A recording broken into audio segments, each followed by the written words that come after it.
그림을 보니까 제목이 생각나시겠죠? 네, 부자 복권에 관련된 말씀입니다. 우리 시대의 소망 제57장입니다. 내게 한 가지 부족한 것이 있으니라는 57장의 제목을 가지고 함께 말씀 나누겠습니다. 본문은 마가복음 10장 17절로 32절입니다. 제가 읽겠습니다. 예수께서 길에 나가실새 한 사람이 달려와서 꿇어 앉아 묻자오되 선한 선생님이여 내가 무엇을 하여야 영생을 얻으리이까? 예수께서 이르시되 내가 어찌하여 나를 선하다 일컫느냐? 하나님 한 분 외에는 선한 이가 없느니라. 내가 계명을 안 하니 살인하지 말라, 간음하지 말라, 도적질하지 말라, 거짓 증거하지 말라, 속여 취하지 말라, 내 부모를 공경하라 하였느니라. 여짜오되 선생님이여 이것은 내가 어려서부터 다 지켰나이다.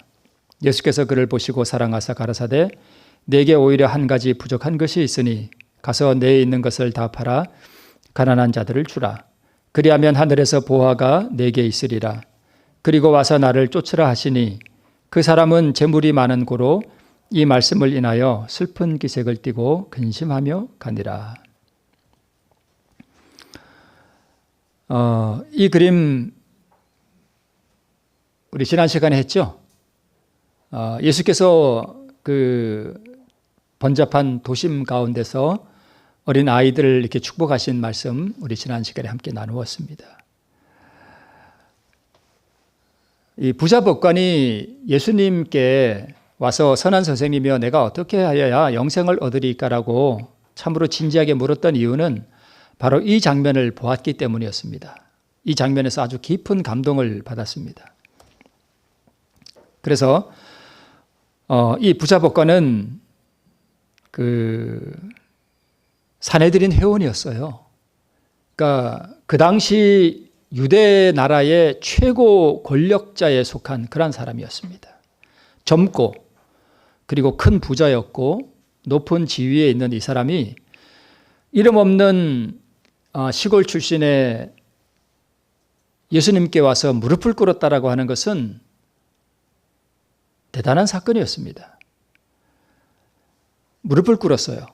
그리고 여기 와서 앉아서 내가 무엇을 하여야 영생을 얻겠는가 하는 진지한 질문을 하게 됩니다. 어떻게 보면 이 부자 법관은 오늘날 어떤 재림 교인들보다도 자기의 영생과 구원의 문제에 대해서 상당히 진지하게 고민해 보는 그런 사람이에요.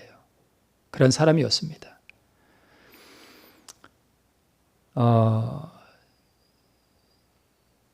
좀 솔직히 말씀드리면 오늘날 교회를 다니는 사람들 중에 자기의 영생과 구원의 문제를 이처럼 진지하게 고민해 보는 사람이 과연 얼마나 될까? 좀 의문스럽기도 합니다. 이 사람은 어려서부터 자기 영생의 문제에 깊은 관심을 가졌기 때문에 구원을 얻고자 율법을 아주 철저히 지켰습니다. 율법주의자였죠. 자기가 율법을 잘 지켜서 구원을 얻고자 하는 그런 열심을 가지고 성실하게 삶을 산 사람이었습니다. 이 사람이 예수님의 그 아이들을 축복해주고 사랑해주는 그 모습을 보고 깊은 감동을 받았죠. 이 장면 전에도 한번 봤죠. 우리 시대소망 518쪽에 있는 말씀입니다. 그분께서 그토록 부드럽게 어린이들을 영접하여 그의 팔에 안으시는 것을 본 그의 마음은 구주에 대한 사랑으로 불타올랐다. 그는 예수의 제자가 되기를 희망하였다. 예수께서 길을 가실 때 그는 매우 깊이 감동되어 이렇게 성실하고도 열렬하게 질문을 했다고 시대소망이 해석하고 있습니다. 자, 부자 관원의 생각을 한번 들여다보면 이렇습니다. 자기가 상당히 선하다고 생각했습니다. 그리고 자기가 지금까지 율법을 잘 지켰다라고 생각했기 때문에 자기 의를 굉장히 높이 평가했습니다. 그리고 나는 구원을 얻는데 그렇게 큰 결점은 없다라고 생각했습니다. 좀 어떻게 보면 나는 구원 받겠지, 나는 구원은 받을 거야 라고 생각은 했는데 그러면서도 무엇인가 심령의 부족함을 느꼈어요. 혹시 나는 그렇지 않나요? 구원받고 다 거듭났다니까 구원받겠지? 라고 생각하는데 뭔가 부족한 것을 느낀다면 문제가 있는 것입니다. 자신이 가지지 못한 어떤 것의 필요를 느낀다는 거예요. 공허하다. 구원은 받았다라고 뭔가 누구는 얘기하는데 내 마음이 참 공허해. 뭔가 심령에 깊이 이렇게 채워지는 게 없어. 그러면 부자 법관처럼 그럴 가능성이 농후합니다. 뭔가 한 가지 부족한 거예요. 부자 관원이 갖지 못한 그 한 가지는 무엇일까요? 하나예요. 그리스도의 의예요. 그게 없었던 거예요. 그러니까 자기 나름대로 율법을 지켜서 이렇게 성실하게 살아왔고 이 정도면 내가 구원받겠지라고 생각했는데 그의 마음속에 없었던 그 한 가지, 결론적으로 말씀드리면 그것은 바로 그리스도의 의가 없었습니다. 그리스도의 의가 없다는 얘기는 그가 구원을 받았다는 얘기예요. 구원을 얻지 못한 상태에 있었다는 뜻입니다. 바로 여기에 대한 결핍을 느꼈던 거예요. 자, 그러면 의를 다시 한번 좀 살펴볼게요. 의는 뭐라고요? 사랑이에요. 그러니까 자기가 여러분 계명이 뭐예요? 내 이웃을 내 몸처럼 사랑하라는 거예요. 그래서 도둑질도 안 하고 간음도 안 하고 이쁜 여자가 지나가면 이렇게 애써서 고개를 돌리고 그렇게 살은 거예요. 나름대로. 그렇게 살았는데 그의 마음속에 율법은 지킨 것 같은데 뭐는 없어요. 자기 마음에. 사랑이 없는 거예요. 그러니까 다른 사람들을 향해서 이렇게 뭔가 이렇게 뜨거운 사랑이 흘러나가지 않는 그런 걸 느낀 거죠. 공허한 거죠. 하나님의 사랑을 느끼고 하나님을 참 깊이 사랑하는 그런 사랑도 자기 마음에 없는 거예요. 냉랭한 거예요. 그죠? 그걸 느낀 거예요. 사랑은 하나님의 빛과 생명이다. 하나님의 의는 그리스도를 통하여 실현된다. 그러므로 우리는 그분을 받아들임으로써 의를 얻게 된다. 의는 고통스러운 투쟁이나 지치게 만드는 수고, 그리고 선물이나 희생으로 얻어지는 것이 아니라 그것을 얻고자 줄이고 목말라 하는 모든 영혼에게 거저 주어지는 것이다. 부자 법관같이 이렇게 율법을 자기가 잘 지켜서 이 의를 얻는 것이 아니다라는 것을 여기서 볼 수 있습니다. 자, 그래서 관원이 어려서부터 계명을 지킨다고는 했으나 그의 마음에서 하나님과 이웃을 향한 뭐는 없었어요? 사랑이 없었어. 그러니까 그것에 대한 공허함을 느낀 거예요. 의, 즉 하나님의 사랑과 빛과 생명이 그의 마음에 없었던 거죠. 사랑이 흘러나가지 않는 거예요. 그죠? 그래서 그의 심령이 이 부족을 바로 느꼈습니다. 그런데 이런 냉랭하던 이 부자 법관의 마음에 무엇이 불타오르기 시작했어요? 드디어 사랑이 불타오르기 시작했어요. 참 좋은 일이죠. 그렇죠? 그런데 이 사랑은 누가 넣어준 걸까요? 예수님이 넣어줬어요. 모든 의, 사랑, 빛, 생명, 구원, 기쁨 다 누구로부터 오는 거예요? 예수님께로부터 와요. 이 부자 법관이 사랑이 불타올랐던 것은 누구를 바라봄으로 된 거예요? 예수님의 아름다운 성품을 바라봄으로 그의 마음에 사랑이 싹트기 시작한 거예요. 그래서 이 사랑은 구주께서 그에게 주신 것입니다. 자, 여러분, 그러면 어느 순간 내가 예수님에 대한 사랑이 이렇게 좀 싹틀 수도 있고 예수님에 대한 사랑이 좀 느껴질 수도 있어요. 그런 경험 우리 다 한 번씩은 다 해보셨을 거예요. 그럼 그게 구원인가요? 그거 아니에요.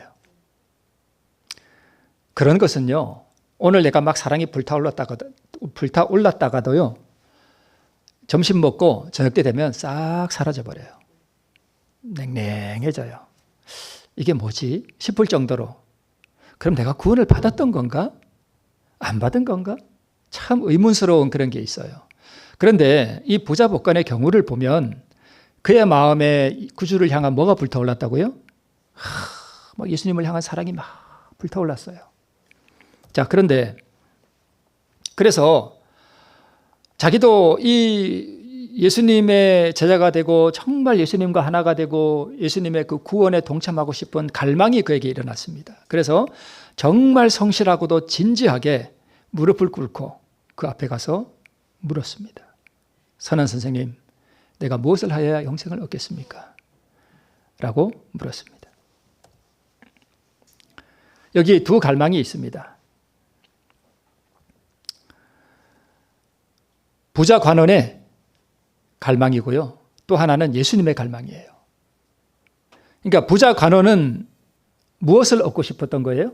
자기가 가지지 못한 그 무언가, 그것이 의라고 그 당시 생각은 못했겠지만 그의 마음속에 참 충만하게 차오르는 그 무엇이 없는 그 공허한 마음에 무언가 채워줄 그 구원, 그거를 갈망했습니다.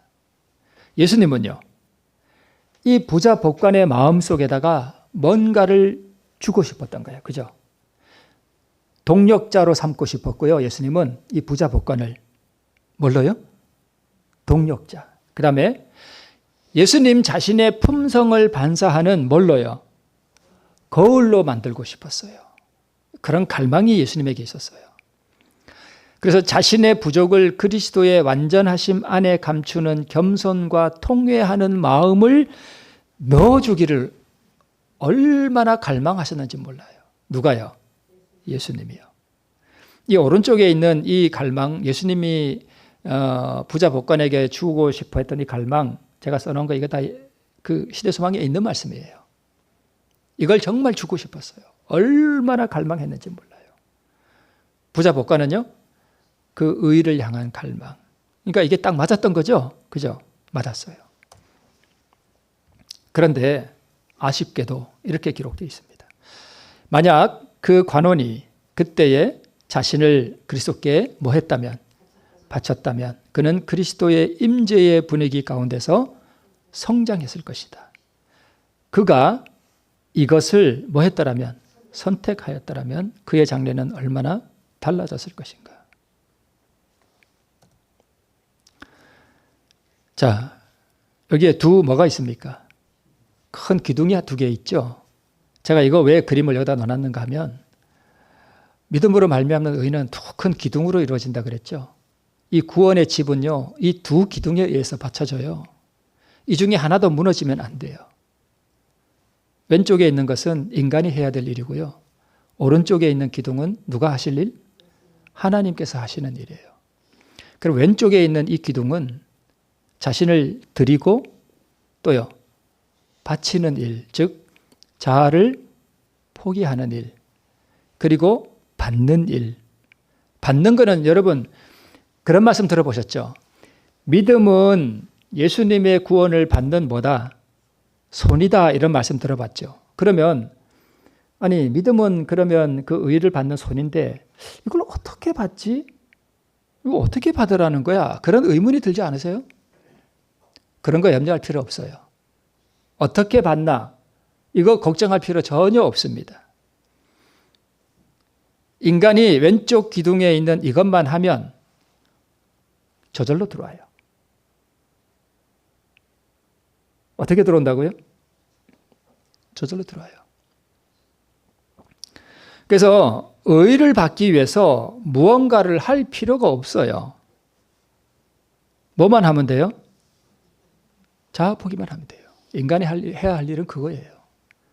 그러면 하나님께서 의를 알아서 내 마음에 뭐 해주신다고요?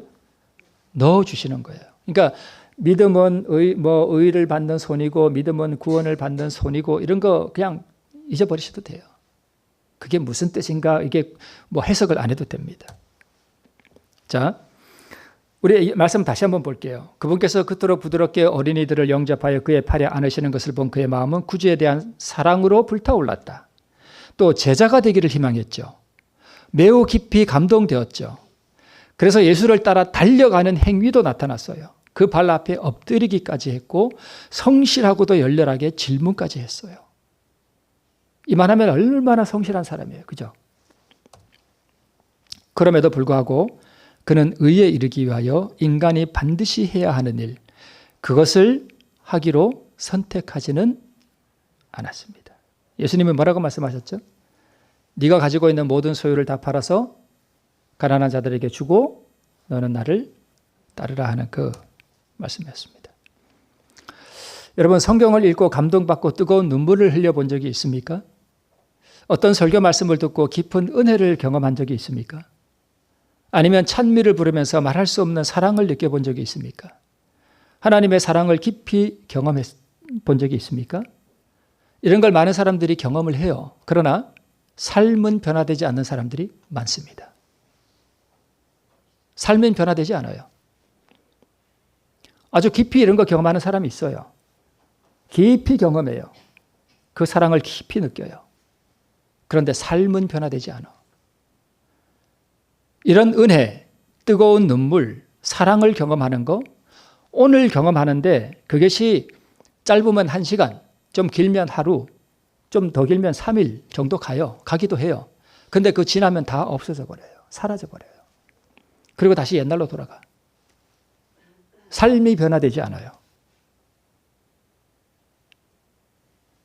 이런 사람들은 무엇이 문제가 있는 것인가 하면 아까 말씀을 드린 믿음으로 말미암는 의의 두 기둥 중에 하나에 문제가 있는 거예요.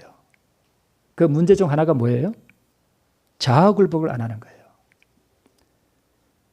자아굴복을 모르고 자기가 그 뜨거운 어떤 그런 경험을 자꾸 의지하고 그게 구원인 줄 안다는 거예요. 그래서 이런 사람들 보면 문제를 자꾸 일으켜요. 물론 자아굴복을 하는 사람들도 실수하고 넘어질 수 있어요. 그죠? 넘어질 수 있어요. 그러나 이 자아굴복을 전혀 모르는 사람은 문제를 계속 일으켜요. 심각한 문제를 일으킵니다.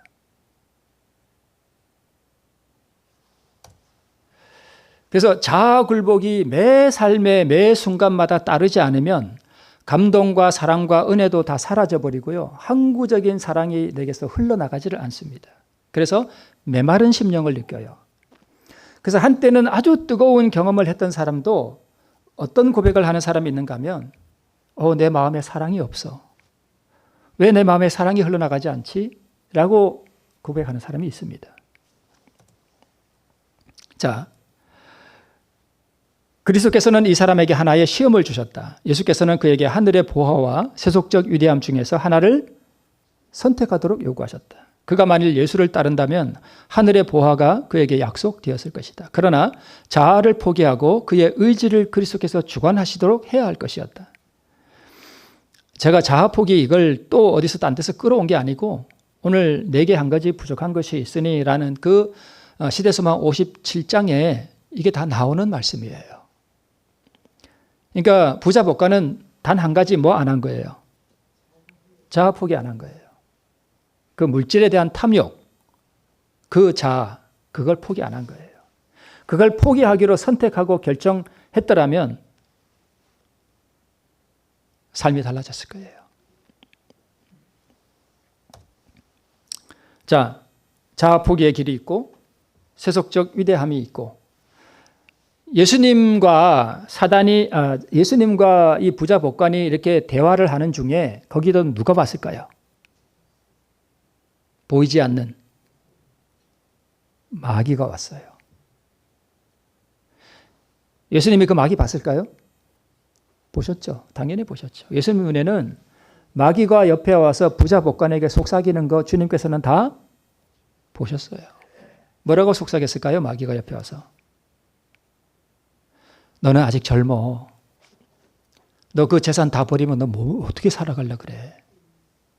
너는 유대의 관원이고 너는 그 관원의 지위를 유지하며 재산 가지고 너는 할 일이 많어.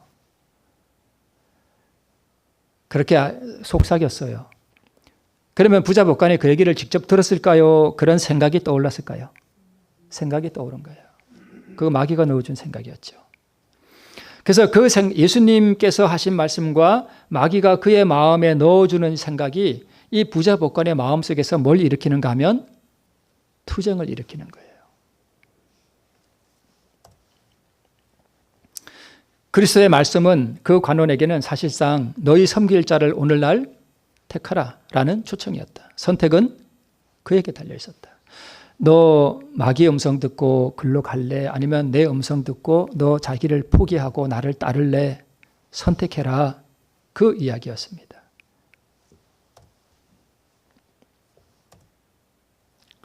예수께서는 그가 회개하기를 뭐 하셨대요? 열망하셨대요. 밑에 푸른 글씨, 구주께서는 청년이 성령의 초청에 응하기를 바라시면서 얼마나 열렬히 간언하셨으며 얼마나 갈급한 심령으로 그 청년을 바라보셨던가 라고 기록되어 있습니다. 예수님이 말할 수 없는 갈망으로 그렇게 바라보셨습니다. 이렇게 바라봤던 사람이 또 하나 있죠. 예수님의 12제자 중에 예수님께서 누구 발을 가장 먼저 씻기셨는가 하면 유다의 발을 제일 먼저 씻기셨어요. 씻기시면서 이 예수님께서 유다의 발을 씻기시면서 얼마나 기도하셨는지 몰라요. 말할 수 없는 탄원으로 이 유다가 자기 죄를 회개하고 지금이라도 돌이키도록 얼마나 열렬히 탄원했는지 모릅니다. 이거 유다 얘기예요. 예수께서는 그의 영혼을 갈망하셨다. 그분은 운명 지어진 도성 예루살렘을 위하여 우셨을 때와 같은 부담을 유다에게도 가지셨다. 그분의 마음에는 내가 어찌 너를 버릴 수 있을까 하는 부르짖음이 있었다. 그 사랑에 강권하는 능력을 유다는 느꼈다. 구주의 손이 더럽혀진 발을 씻기시고 수건으로 닦으시는 순간 유다의 마음은 시종 그의 죄를 회개하려는 충동으로 떨렸다. 이렇게 기록되어 있습니다. 이때 유다가 그냥 이 충동에 따라서 예수님 제가 잘못했습니다 라고만 했더라면 어떻게 됐을까요? 참. 하늘에 들어가는 조건이 있습니다. 하나님께서는 그의 나라의 시민이 되고자 하는 모든 사람들을 위하여 품성에 대한 당신 자신의 표준을 세우셨다. 그리스도와 동역자가 되고 주여 나의 모든 소유와 나의 전 존재가 당신의 것입니다라고 말할 수 있는 사람만이 하나님의 자녀로 인정을 받을 것이다. 모든 게 다 주님 것입니다라고 말할 수 있는 사람, 그런 사람이 하늘 시민이 된다는 것입니다. 여기 밑에 세 번째 줄에 관원은 아니요, 나는 당신께 모든 것을 드릴 수 없습니다라고 말하였다. 진짜 말한 게 아니죠. 네, 그죠? 그가 그것을 선택할 때 이렇게 말한 것과 같다는 뜻이에요. 그죠? 그러니까 그가 자기 마음과 자기 재산과 이것을 다 주님께 바쳤더라면 못했다는 것입니다. 세상이 그의 애정의 첫째 자리를 차지한 동안 그는 하나님의 계명을 지킬 수 없었다. 그러니까 이 부자 법관이 계명을 지켰다는 건 다 진짜예요? 가짜예요? 가짜예요. 지킨 거 아니에요. 율법에 대한 조문은 잘 지켰는지 모르지만 진짜 지킨 거 아니에요.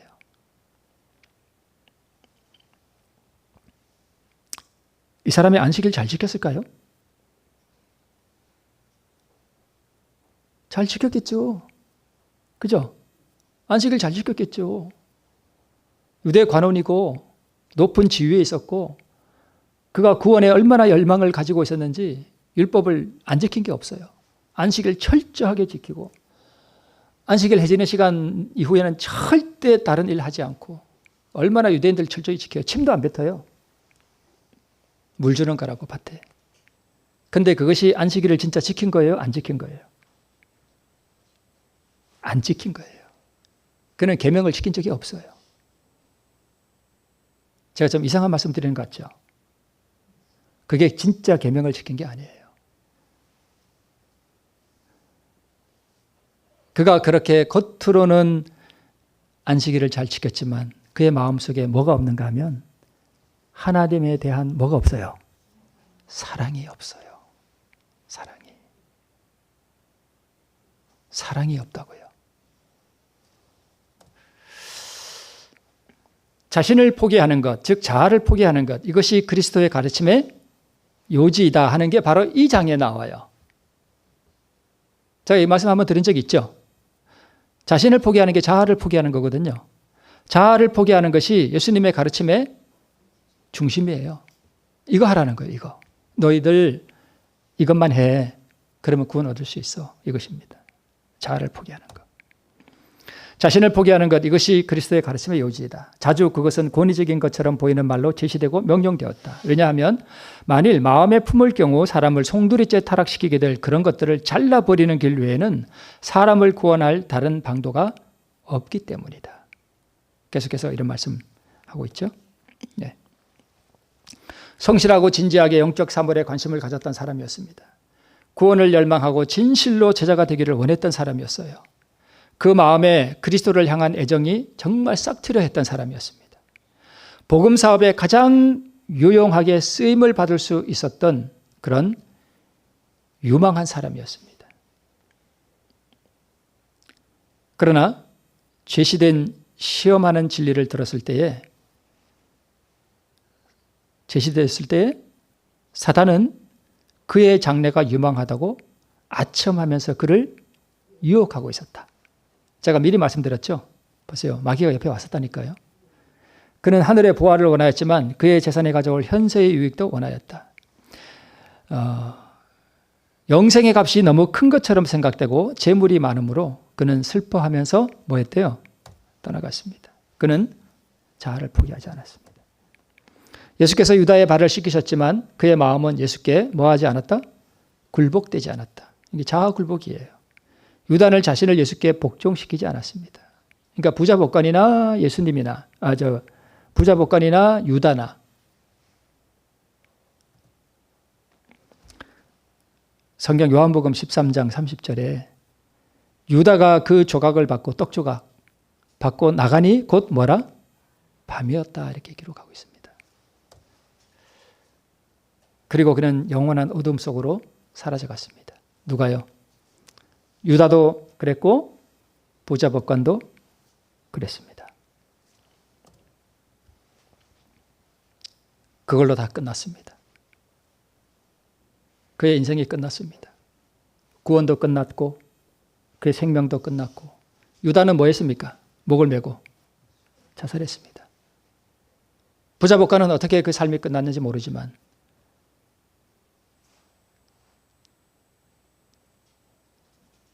매 순간마다 날마다 나를 주님께 굴복시키고 내 생각과 내 감정들이 굴복되지 않으면, 그걸 주님께 드리기로 선택하지 않으면 어떻게 된다고요? 모든 것이 다 뭐예요? 끝나버립니다. 끝나버립니다. 모르겠습니다. 우리 주천교회 성도님들은 제가 여러분에게 드릴 수 있는 가장 귀한 것은 저는 이 말씀이라고 생각해요. 제가 여러분에게 무슨 인간적으로 뭐 이렇게 친교를 잘 맺고 뭐 서로 잘 사귀고 그런 거 여러분에게 영적으로 하등 도움이 되지 않습니다. 저는 가끔 그런 생각해요. 내가 주천교회 성도에게 드릴 수 있는 가장 귀한 것은 바로 이 복음의 말씀이다. 이 복음의 말씀을 듣고 정말 그대로 살기로 실천하고 투쟁하는 사람은 하나님께로부터 귀한 복을 받으실 줄로 믿습니다. 오늘 이 두 사람은 참 불행하게 삶이 끝났지만 우리 주천교회 우리 성도님들 이렇게 안 끝나리라고 저는 믿습니다. 가끔 전화가 와요, 저한테.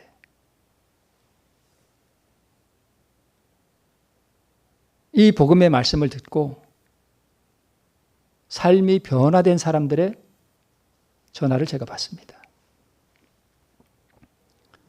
이 복음은요, 실천하면 되는 것입니다. 포기하지 않고 계속하면 그렇게 됩니다. 오늘 이 은혜가 우리 모두에게 충만하기를 바라면서 말씀을 마치겠습니다.